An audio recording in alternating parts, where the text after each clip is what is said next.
Tetapi sebagai orang beriman, saya ingin mengajak kepada para yang sakit, jangan kehilangan harapan.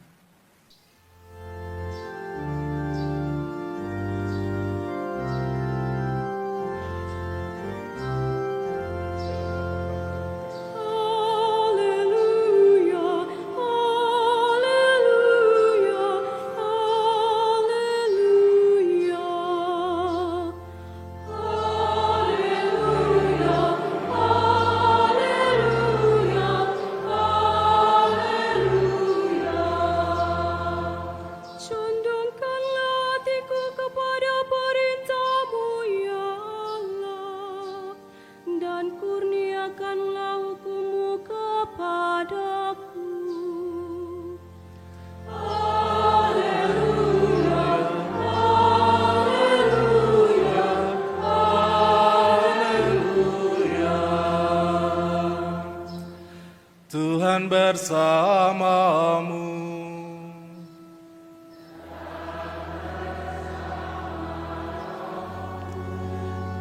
Inilah Injil suci menurut Markus.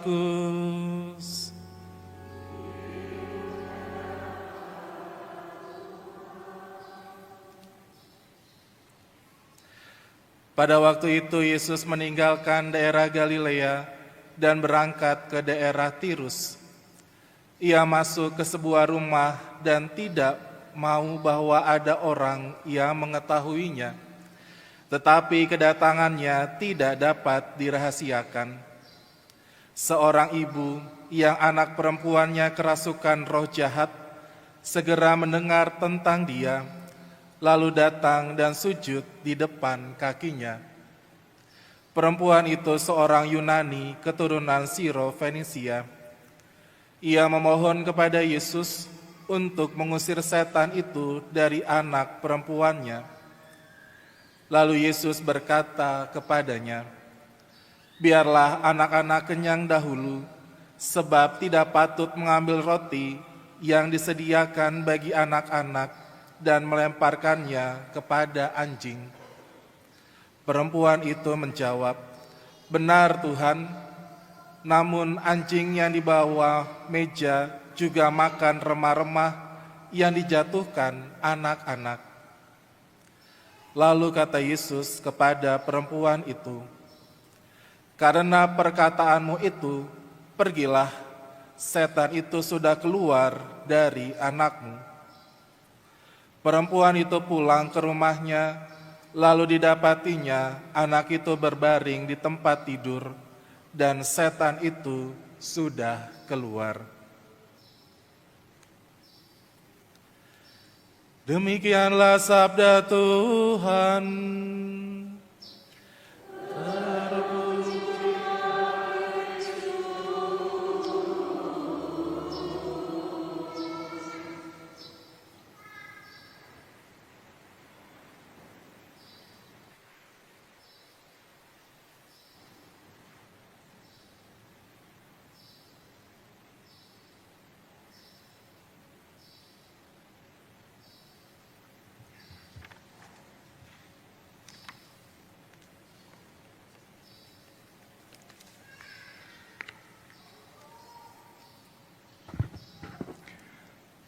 Bapak Kardinal, para romo dan para suster, serta ibu bapak dan saudara-saudari sekalian yang terkasih dalam Kristus. Selamat pagi semuanya. Sehat? Ada yang sehat, ada yang sakit. Gak apa-apa. Nah, Bapak Ibu dan saudara sekalian terkasih, hari ini kita bersama-sama berkumpul di gereja Alam Sutra ini, Gereja Santo Laurentius. Tujuannya kita satu bersama-sama untuk merayakan Hari Orang Sakit Sedunia yang ke-33 tahun. Tadi bagus Bapak Kardinal mengajak kita untuk bersama-sama menghayati apa arti dari Hari Orang Sakit Sedunia yang kita rayakan, yaitu momen di mana kita ingin menunjukkan bersama kepedulian, dukungan, dan juga kasih atau cinta kita bersama, khususnya bagi mereka yang sedang berjuang melawan sakit. Jadi itu tujuan kita bersama. Kita berkumpul untuk memberikan dukungan, untuk menunjukkan kepedulian dan kasih kita kepada mereka yang sedang sakit. Dan tahun ini bersamaan dengan tahun jubileum, Bapak Suci Paus Fransiskus mengangkat tema yaitu pengharapan tidak mengecewakan dan menjadikan kita kuat dalam pencobaan. Itu tema yang diangkat di tahun jubileum ini khususnya untuk saudara-saudari kita yang sedang sakit. Nah, Bapak Ibu dan saudara sekalian, mengapa sekarang saya yang memberikan renungan homili? Saya ditawarkan oleh Bapak Kardinal Romo, kalau tidak keberatan, Romo mau membawa renungan, ya apa boleh buat ya, ya toh? Karena ya harus mau. Ya akhirnya saya menjawab Bapak Kardinal, saya akan siapkan. Nah, Bapak Ibu dan saudara sekalian, mungkin ya sedikit homili tetapi mungkin lebih banyak sharing tentang pengalaman pribadi yang coba saya angkat kembali dan saya ingin melihat juga nanti dalam kacamata iman.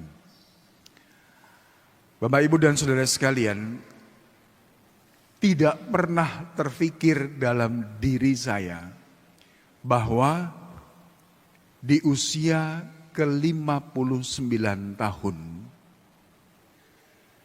saya terkena stroke. Jadi hampir lebih kurang 3 tahun yang lalu. Jadi 3 tahun yang lalu tiba-tiba saja saya terkena stroke. Sebentar Bapak Ibu. Ya.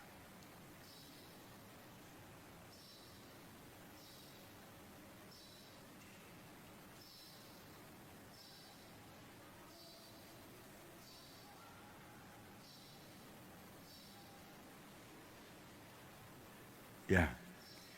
Nah, saat itu ketika saya kena stroke,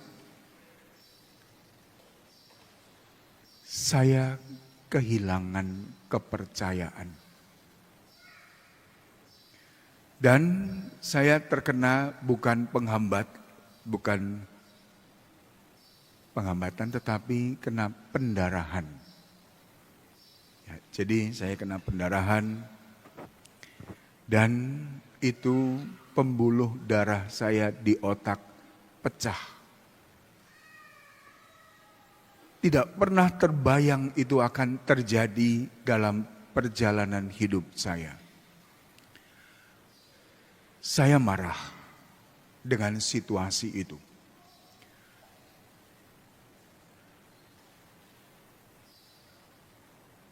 Saya sedih.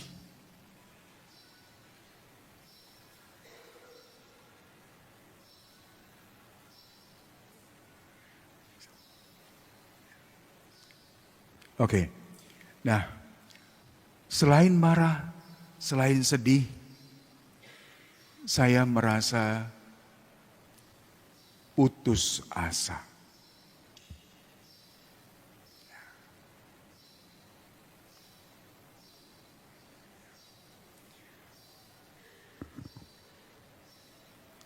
Dan saat itu saya merasa berada di titik paling rendah dalam hidup. Sungguh, itu saya alami. Jadi Bapak Ibu dan saudara sekalian, sesuatu yang tidak pernah saya bayangkan terjadi dan ini sesuatu yang luar biasa dalam hidup sampai membuat saya pada titik terendah dalam hidup dan saya merasa putus asa. Dan saat itu yang ada dalam pikiran saya adalah saya habis. Dari aktif sedang dalam karya, tiba-tiba terjadi peristiwa itu dan tidak bisa apa-apa. Setengah badan saya lumpuh.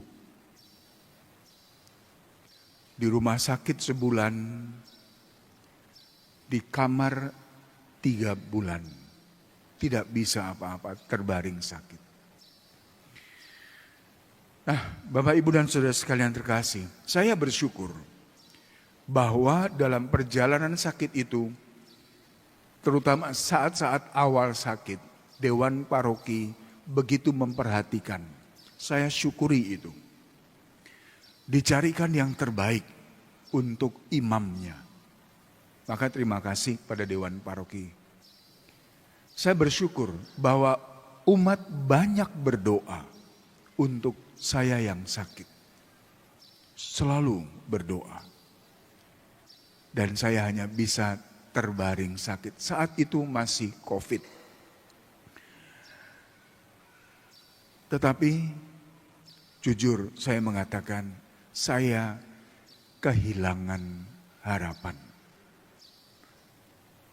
Ke depan saya tidak tahu apa yang akan terjadi. Banyak umat datang kemudian setelah keluar dari rumah sakit. Banyak umat datang, banyak umat melihat meskipun dibatasi. Dan banyak memberikan nasihat, banyak memberikan masukan-masukan kepada saya. Romo, hati-hati lain kali kalau makan. Romo, banyak istirahat ya. Romo, sudah tenang saja, bla bla bla bla bla bla. Saya syukuri itu. Tetapi jujur, saya mengatakan saya lelah mendengar itu. Lelah sungguh. Nasihat-nasihat itu meskipun baik, tetapi saya merasa lelah mendengar itu. Jujur saya katakan. Sampai bahkan sebelumnya ketika masih di rumah sakit sama. Saya dinasihati banyak orang. Saya mendengar tetapi tidak bisa berbuat apa-apa. Sama sekali. Saya hanya mengatakan dalam hati, capek. Mendengar itu lelah. Dan saya senang. Ketika Bapak Uskup datang, Bapak Kardinal, beliau datang 2 kali bahkan di pastoran juga, di rumah sakit juga. Satu hal yang saya boleh syukuri adalah bahwa Bapak Kardinal hanya mengatakan begini. Ketika waktu itu juga ada beberapa orang yang datang dan banyak nasihat. Bapak Kardinal mengatakan begini. Bapak Ibu, biarkan Romo Hadi istirahat. Biarkan Romo Hadi tidur dulu. Biarkan dia istirahat. Lalu Bapak Kardinal pegang tangan saya. Tidak bicara apa-apa. Tetapi saya menangkap kesan Bapak Kardinal mengatakan, Sur, saya namanya Suryono. Sur, aku ada. Tenang. Itu yang saya rasakan. Itu saja yang diucapkan oleh Bapak Kardinal. Sur, kamu tenang. Aku ada. Turu wae, tidur saja. Lalu beliau urut-urut kaki saya. Padahal kaki saya itu sudah hampir sebulan tidak kena air. Bau mungkin, tapi dia urut. dia pegang. Lebih kurang mungkin saya merasakan 1 jam waktu itu. Dan buat saya ini pengalaman yang luar biasa. Aku ada, tenang, tidurlah. Bapak, Ibu, dan saudara sekalian yang terkasih, apa yang ingin saya katakan? Berdasarkan pengalaman yang saya alami, orang sakit rupa-rupanya tidak membutuhkan banyak nasihat. Tidak banyak butuh itu. Dia hanya butuh keyakinan bahwa dia tidak sendirian. Bahwa dia melihat ada orang yang mendampingi, yang hadir dalam hidupnya saat dia menderita. Itu saja. Dia butuh kehadiran. Dan akhirnya saya pikir juga kemudian menjadi dasar dari hidup pastoral saya dalam pendampingan bagi orang sakit adalah pastoral kehadiran. Hadir saja, tanpa banyak nasihat, tetapi bahwa orang yang sakit tahu bahwa dia tidak sendirian. Sakit yang paling berat sebenarnya adalah ketika orang merasa kesepian, sendiri, dan tidak ada yang mendampingi. Nah, Bapak, Ibu, dan saudara sekalian yang terkasih, akhirnya juga dalam situasi sakit itu, setelah melewati perjalanan sekian bulan, saya menemukan satu hal yang boleh saya sharingkan. Saya sakit, ya. Sakit berat, ya. Tetapi kalau saya marah pada sakit saya, kalau saya memusuhi sakit saya, rasa-rasanya tidak mudah sembuh. Tetapi suatu malam ketika saya mencoba untuk doa sederhana, di kamar tidur saya ada gambar kerahiman ilahi. Saya duduk, saya berdoa biasa. Kemudian seolah-olah Tuhan Yesus berbicara kepada saya malam itu. Sepertinya Tuhan mengatakan, Hadi, berdamailah dengan sakit. Berdamai dengan sakit. Dan rupanya menerima sakit, berdamai dengan sakit yang saya alami, itu membangkitkan semangat untuk sembuh. Seberat apapun, berdamai dengan sakit. Maka Bapak, Ibu, dan saudara sekalian yang terkasih, saya sekali lagi ingin mensyukuri apa yang sudah paroki ini lakukan untuk imamnya yang sakit. Untuk seluruh dewan paroki, untuk seluruh umat, untuk seluruh karyawan yang hadir dalam perjalanan hidup saya ketika sakit. Saya syukuri. Itu sangat menguatkan. Maka Bapak, Ibu, dan saudara sekalian yang terkasih, kalau ada di antara kita yang saat ini sedang sakit, mereka sedang membutuhkan pendampingan Anda, kehadiran Anda yang sehat, anggota keluarga yang sehat, bahwa mereka tidak merasa sendirian.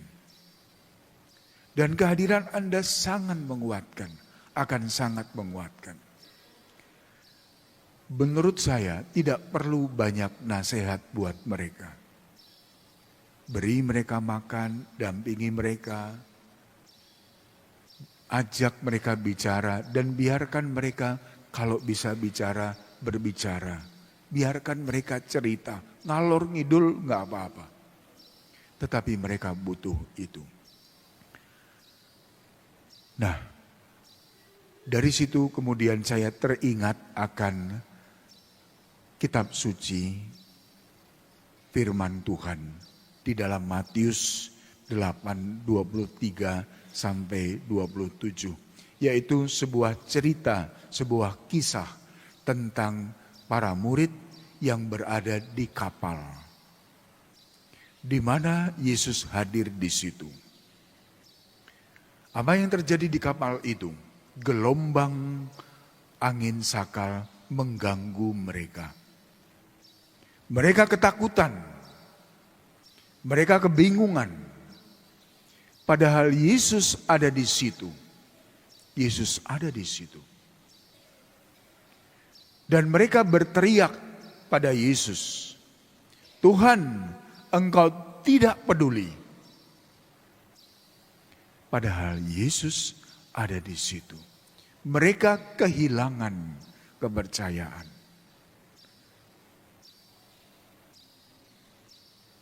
Lalu apa yang dibuat oleh Tuhan Yesus? Yesus berbuat sesuatu. Saya mencoba merefleksikan, Tuhan membiarkan angin itu berbuat demikian kepada para murid. Kemudian Tuhan bertindak. Tuhan menenangkan angin ribut itu dan danau menjadi tenang. Tetapi kemudian Tuhan Yesus mengatakan pada para murid, "Mengapa engkau tidak percaya?" Nah, Bapak, Ibu, dan saudara sekalian terkasih, itulah yang kita alami dalam kehidupan. Ada banyak goncangan, ada banyak tantangan, ada banyak hal yang tidak pernah kita pikirkan sebelumnya, akhirnya terjadi pada kita, khususnya kepada kita yang mengalami sakit. Saudara-saudara kita yang sakit juga di depan ini, yang duduk di kursi roda, pasti tahu bagaimana rasanya sakit itu. Tidak mudah. Tetapi semoga kita bisa melihat gelombang kehidupan dengan berbagai macam peristiwa yang tidak enak. Semoga kita sampai pada titik melihat bahwa Tuhan sedang mematangkan hidup kita. Sakit, kegagalan, dan sebagainya bukan tanda kehancuran. Tetapi sebagai orang beriman, saya boleh melihat sakit saya akhirnya adalah cara Tuhan untuk mematangkan hidup saya, termasuk hidup iman saya. Yang dibutuhkan hanyalah perlu taat dan percaya pada penyelenggaraan Tuhan. Itu saja. Nah, Bapak, Ibu, dan saudara sekalian terkasih, dengan itu akhirnya saya bisa melihat apapun yang akan terjadi di depan, saya tidak tahu. Tetapi yang saya boleh tahu adalah bahwa Tuhan tidak pernah meninggalkan saya. Di situ kemudian saya mengatakan, saya harus punya harapan. Dengan harapan itulah waktu berjalan, semangat untuk sembuh, pendampingan para orang-orang yang mendampingi, tenaga-tenaga medis yang memberikan pengobatan, menjadi kekuatan saya untuk saya berani mengatakan, saya berani untuk berjalan supaya sembuh.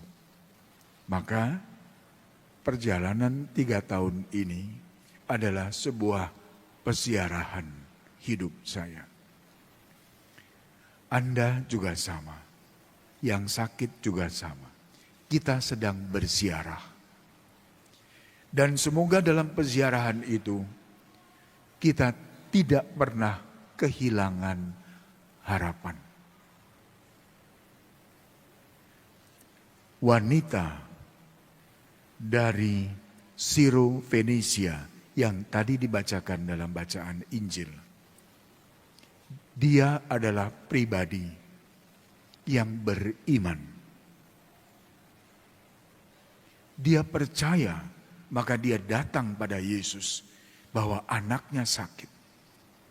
Dia percaya bahwa dia akan mendapatkan karunia dari Tuhan Yesus. Yang dia lakukan adalah dia percaya pada Yesus. Apakah anaknya akan sembuh atau tidak, dia tidak peduli. Tetapi kita melihat iman yang kuat membuahkan mukjizat terjadi dalam hidupnya. Anaknya sembuh.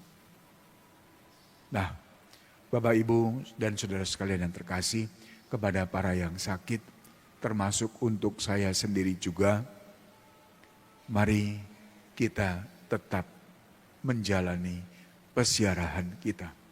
Jalani saja, nikmati saja. Memang gampang saya bicara begini ketika saat-saat berat itu sudah lewat. Tidak mudah bagi yang sekarang sedang berat. Tetapi sebagai orang beriman, saya ingin mengajak kepada para yang sakit, jangan kehilangan harapan. Jalani apa yang sedang kita jalani. Yang dibutuhkan dari kita cukup taat pada Tuhan dan percaya. Bapak Ibu yang sakit, mari kita juga mensyukuri. Ada orang-orang banyak yang mencintai kita. Ada para dokter. Mereka dengan segala keahliannya mencoba untuk memberikan, melayani kita. Bahkan kepada para dokter atau para tenaga medis yang berjuang untuk memberikan kesembuhan lewat talenta yang Anda miliki. Kami orang-orang sakit ingin mengucapkan banyak terima kasih. Pelayanan Anda luar biasa. Kepada para pelayan-pelayan yang lain, ya, para pendamping orang-orang sakit, karya-karya Anda luar biasa. Dampingilah, jadilah teman seperjalanan. Terlebih kalau seiman, jadilah teman seperjalanan iman bagi orang sakit. Dan semoga dengan kesadaran itu kita bersama-sama sehat maupun sakit melanjutkan peziarahan kita dalam kehidupan ini. Dan dalam peziarahan itu semoga kita tetap punya harapan. Harapan akan kasih Tuhan yang selalu memperhatikan kita. Dan kalau kita sedang sakit, percaya Tuhan akan memberikan kesembuhan buat kita semua. Tuhan memberkati. Amin.